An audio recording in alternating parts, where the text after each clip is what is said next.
shooter. He was one of the hobos. They pretended they were hobos. I'll give you a personal Woody Harrelson story. So I've got a friend in the world of Kennedy research. I've got a friend named Marshall. And Marshall was asked to be a technical, my friend Marshall was asked to be a technical advisor for a Rob Reiner film that Reiner used that filmed right here in Dallas, and he hired Woody Harrelson. Rob Reiner hired Woody Harrelson to play Lyndon Johnson. They think you're somebody important, Craig. I'm just the Secret Service. That's the man in the back there. No, but thank you. I appreciate it. President and Mrs. Kennedy are back here. Let's hope not. It's still intact right now. I still got my head on. Thank you. I appreciate it. All right. Okay, Woody Harrelson. Woody Harrelson is going to play Lyndon Johnson in a movie that Rob Reiner directs right here about 5 or 6 years ago. See, Woody Harrelson was in JFK, but go ahead. Just remember that. Wasn't Woody Harrelson in JFK in the movie? I don't think so. Maybe it's Kevin Bacon, but go Yeah, ahead. Bacon was. Oh, yeah, sure. Yeah, Bacon was. Okay, so going back to my friend Marshall. My friend Marshall is a Kennedy person, and he was hired to be a technical advisor on Rob Reiner's movie. And Reiner's movie is about Lyndon Johnson, but they're going to have the Dealey Plaza moment because Lyndon was in this motorcade. So Rob Reiner rents Dealey Plaza for a couple of days. My friend Marshall is hired to make sure everything's where it should be because he's a Kennedy expert. My friend wants to probe Woody Harrelson. Because of And his you dad. know why. So he gets friendly with Woody. And one day they're taking a lunch break on this movie shoot right here. And my friend Marshall says, Woody, I want to ask you a question about your dad. But now remember, my friend Marshall had already won Woody's confidence. They're already friendly, see, before he says that. And Woody's relationship with his dad is estranged his entire life. They never lived together. Yes. He didn't grow up with his dad because his dad was a hired assassin. He traveled the world killing. Hired assassin, yeah. Wow. And he was behind the fence that day, and that's been documented by a facial forensic expert. Wow. So I'm telling you, Woody Harrelson, the bartender on Cheers, his dad was one of the picket fence shooters. That's been documented. Shooters are just there. Shooters. Wow. He's an assassin. Dressed as a hobo. Yeah.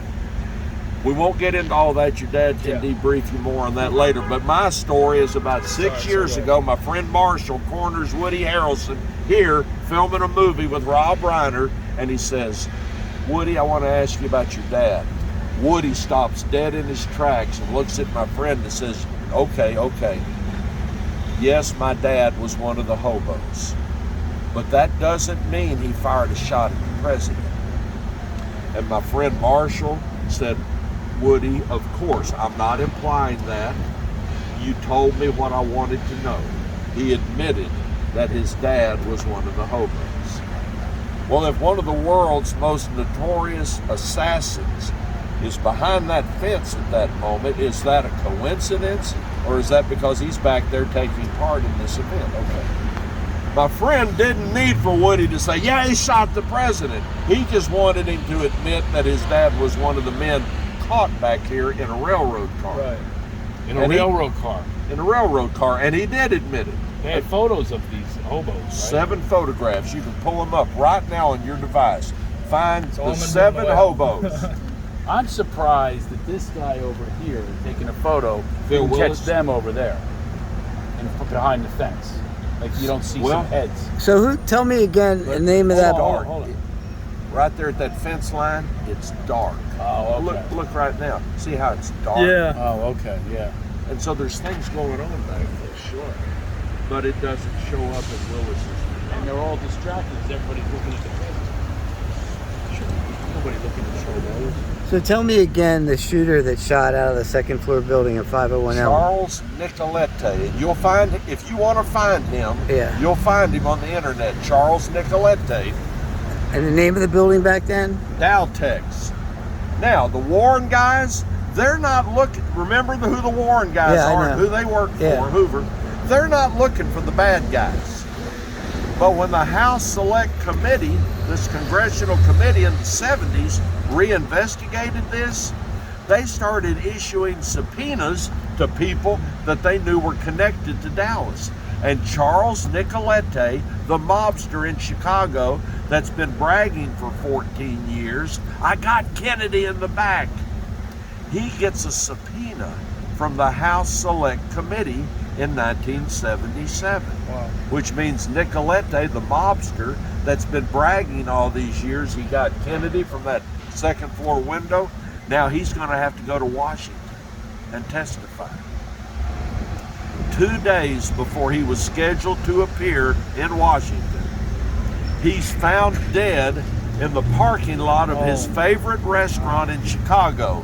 He's found dead sitting at the wheel of his car, and there's 3 bullets in the back of his skull. 2 days before he's scheduled to testify in Washington. So some reporters for the Chicago Tribune newspaper are interviewing some business associates of Nicolette for an article about his death. And these business associates of Nicolette said in the newspaper article, well, we always knew if somebody got chucked, they'd have to get him from behind. That's crazy. Nicolette. Wow, that's awesome. Woody Harrelson. You know Woody Harrelson died in a federal prison in Colorado. Praise that. Harrelson went to federal prison for life in the 1980s for murdering a U.S. district judge in San Antonio. He was convicted and went to prison for life. But Harrelson liked the notoriety of being one of the Dealey Plaza guys, and he would do interviews if somebody came to his prison and wanted. You could find Charles Harrelson on the internet. Now, when I started on this, you couldn't find any of this stuff. You had to do it the old-fashioned way. Yeah. Microfilm. Well, thanks thank you very much. This was an amazing tour. Steve, I'm glad you didn't ask me to wrestle you. I do not want to wrestle you, but I will say, as a 67-year-old bald-headed man, you've got a great head of hair, Steve.